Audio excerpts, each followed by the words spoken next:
के सामने भैया भैया कहोही, बाबा माई के सामने भैया भैया कहोही। तरतिया कौने नाता से फोना मह पर सैया कहोही, तरतिया कौने नाता से फोना मह पर सैया कहोही। बाबू माई के सामने भैया भैया कहोही, बाबा माई के सामने भैया भैया कहोही। तरतिया कौने नाता से फोना मह पर सैया कहोही, तरतिया कौने नाता से फोना मह पर सैया कहोही।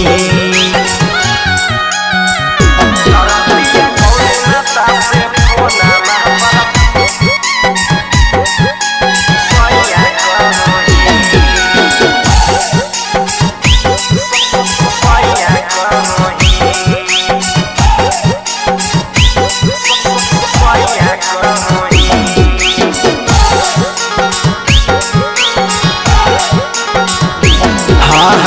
दिनमा में मुड़ी उठा के तनिको नैता कोही, रतिया में काहे हमारा छातावा पर बोला गोही।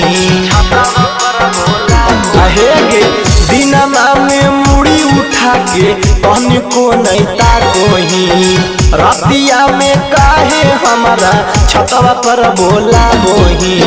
कुछो बोला ला पर काहे भैया के बोलोही, कुछो बोला ला पर काहे भैया के कहोही। तरतिया कौने नाता से फोना मह पर सैया कहोही, तरतिया कौने नाता से फोना मह पर सैया कहोही।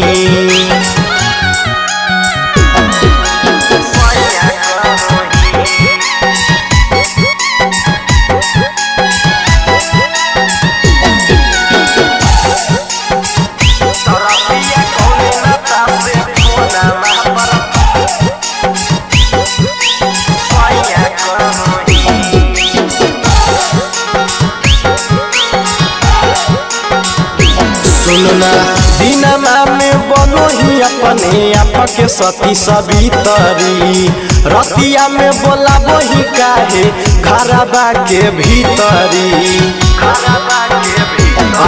गे दिनमा में बनो ही अपने आप के सती सवितरी, रतिया में बोला वही काहे घरबा के भीतरी।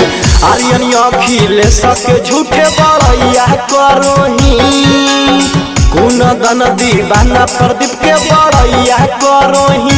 तरतिया कौने नाता से फोना मह पर सैया कहोही, तरतिया कौने नाता से फोना मह पर सैया कहोही।